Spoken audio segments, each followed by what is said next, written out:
Check. Hello, అందరికీ నమస్కారం. మీ అందరినీ చూస్తుంటే నాకు జస్ట్ ఇందాకే అనుకున్నాను, my beginning of my career కరెక్ట్గా 6 ఉండేవారు అంతే ముందు, and only 1 photographer. No phones, no recording, no cameras, nothing. రేపు రిలీజ్ అనగా జస్ట్ ఒక 6 ఉండేవారు. వాళ్ళు క్వశ్చన్స్ అడిగేవారు, అయిపోయేది. భయం కూడా ఉండేది కాదు మాట్లాడతాకి. ఇప్పుడు ఏమన్నా మాట్లాడాలంటే కూడా భయము, ఎక్కడ కెమెరా పెడతారు, ఎక్కడ ఏం చేస్తారు, ఫ్రీజ్ అయిపోయి ఉన్నాం. Anyway, it's nice to see so many people, so nice to see మీ అందరినీ, and fantastic. And I'm very very happy to answer all your questions.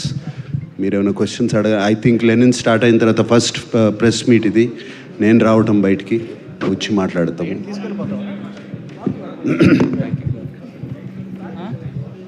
ఇంకొకటి I have to talk about మన నందు నాకు కథ చెప్పినప్పుడు, నేను ఇది మొన్న స్టేజ్ మీద కూడా చెప్పాను. సార్, ఇది శ్రీరామపురంలో జరిగే కథ అన్నాడు. శ్రీరామపురం అనగానే నాకు ఇమీడియట్గా యాంటెనా పైకి వెళ్ళింది, ఎందుకంటే అది మా నాన్నగారు ఊరు. బట్ కృష్ణా జిల్లా అది, బట్ ఇది చిత్తూరు జిల్లా అని చెప్పి మొదలుపెట్టాడు. ఎనివే యాంటెనా పైకి వెళ్ళిపోయింది, సో వింటం మొదలుపెట్టాను. And fantastic narrator. అండ్ అతను రాత డైలాగ్స్ కానీ ఇట్స్ రియలీ ఈ మధ్యకాలంలో అంత మంచి డైలాగ్స్ వినలేదు, నందు రాసిన డైలాగ్స్.